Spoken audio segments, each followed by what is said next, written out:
नमस्कार मित्रों, आज हम सुनेंगे यशपाल जी की प्रसिद्ध कहानी पर्दा। यशपाल जी ने आम आदमी की आर्थिक दुर्दशा, उसके जीवन की विडंबनाओं को अपनी कहानियों के माध्यम से प्रकट किया है। उन्हीं में से एक है पर्दा। तो आइए सुनते हैं कहानी। यह कहानी मानव मन की खोखली कल्पनाओं का पर्दाफाश करती है। इस कहानी का नायक है चौधरी पीरबख्श। उनके दादाजी चुंगी के महकमे में दरोगा थे। तब उन्हें उस वक्त के अनुसार अच्छी खासी आमदनी हो जाती थी। उनका अपना छोटा सा पक्का मकान था। वे बहुत ही ऐंठ के साथ रहा करते थे। इसी वजह से लोग उन्हें चौधरी भी कहने लगे थे और वह छोटा सा मकान अब हवेली कहलाया जाता था। चौधरी पीरबख्श अपने पिता चौधरी इलाही बख्श के 4 बेटों में से सबसे छोटे थे। उन्हें अपने बड़े खानदान से विरासत में कुल की मर्यादा, हवेली की ठसक और बड़े बड़े अरमान मिले थे। परंतु अब उनके लिए वह पुरानी ऐंठ रखना बहुत ही मुश्किल हो गया था। चौधरी पीरबख्श का ब्याह हो गया और बीबी की गोद भी जल्दी भर आई। इस प्रकार अपने दादा से लेकर 2 पुश्तों में परिवार के सदस्यों की संख्या के साथ साथ पीरबख्श के परिवार में विवशता और गरीबी भी दिन ब दिन बढ़ती गई। परंतु कुल की मर्यादा में कोई भी परिवर्तन नहीं आया था और चौधरी पीरबख्श की पढ़ाई भी प्राइमरी से आगे न बढ़ सकी थी। पीरबख्श ने खानदान की इज्जत का ध्यान रखते हुए एक तेल की मिल में मुंशीगिरी की नौकरी कर ली, जहां 12 आने प्रति माह वेतन मिलने लगा। शादी के बाद हवेली में रहना मुश्किल समझकर चौधरी पीरबख्श सितवा की कच्ची बस्ती में किराए का मकान लेकर रहने लगे। मकान का किराया 2 रुपए प्रति माह था।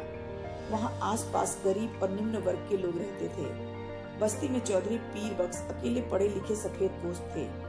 खानदान की इज्जत का प्रतीक होने वाला पर्दा उस कच्चे घर की ड्योढ़ी पर लटकता था। कुछ दिनों तक तो 12 रुपए प्रति माह में गृहस्थी चलती रही, लेकिन समस्या खड़ी हो जाती तो घर के बर्तन, जेवर और कुछ सामान बेच कर गृहस्थी चलानी पड़ती थी। जच्चा बच्चा की तकलीफ में उन्हें मजबूर होकर बबर अली खान नाम के एक पंजाबी खान से 4 आने रुपए महीने पर 4 रुपए कर्ज लेना पड़ा। 1 रुपया 1 महीने के किस्त के रूप में निश्चित हो गया था, किंतु खर्चा इतना बढ़ गया था कि चौधरी के लिए 1 रुपया देना भी अब बस की बात न रही थी। 7 महीने तक तो वे फाका करके किसी न किसी तरह किस्त देते रहे, पर जब सावन में बरसात आ गई और बाजरा भी रुपए में 3 सेर मिलने लगा तो किस्त देना संभव न रहा। चौधरी पीरबख्श ने खान से इस महीने रहम करने को कहा तो वह मान गया। बबर अली खान अगले महीने फिर चौधरी के द्वार पर आ खड़ा हुआ। उसने चौधरी को पुकारा, उन्हें बहुत सी गालियां दी। इसमें चौधरी के इर्द गिर्द रहने वाले लोग भी एकत्रित हो गए।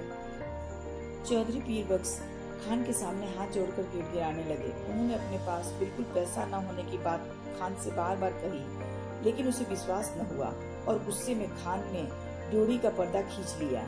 यह बात चौधरी के दिल पर गहरी चोट लगाने वाली थी, अतः वे वहीं बेहोश होकर गिर पड़े।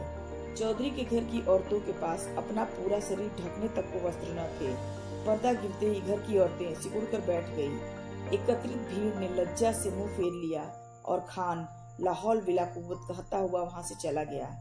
चौधरी पीरबख्श को जब होश आया तो ड्योढ़ी का पर्दा आंगन में गिरा पड़ा था, लेकिन उसे उठाकर पुनः लटकाने की सामर्थ्य उनमें नहीं थी। संभवतः अब इसकी जरूरत भी न थी, क्योंकि पर्दे में जो छिपा था अब वह सबके सामने आ चुका था। पर्दा यशपाल जी की समस्या प्रधान कहानी है, जिसमें एक निर्धन परिवार के परंपरागत मान सम्मान तथा छोटी प्रतिष्ठा को जर्जर पर्दे के पीछे छिपाने का प्रयास किया गया है। तो आप सुन रहे थे यशपाल जी की कहानी पर्दा। अगर आपको कहानी अच्छी लगी हो तो चैनल को सब्सक्राइब कीजिए, वीडियो को लाइक और शेयर जरूर कीजिए। मिलते हैं एक नई कहानी के साथ। तब तक आपका दिन शुभ और रात्रि मंगलमय हो। धन्यवाद।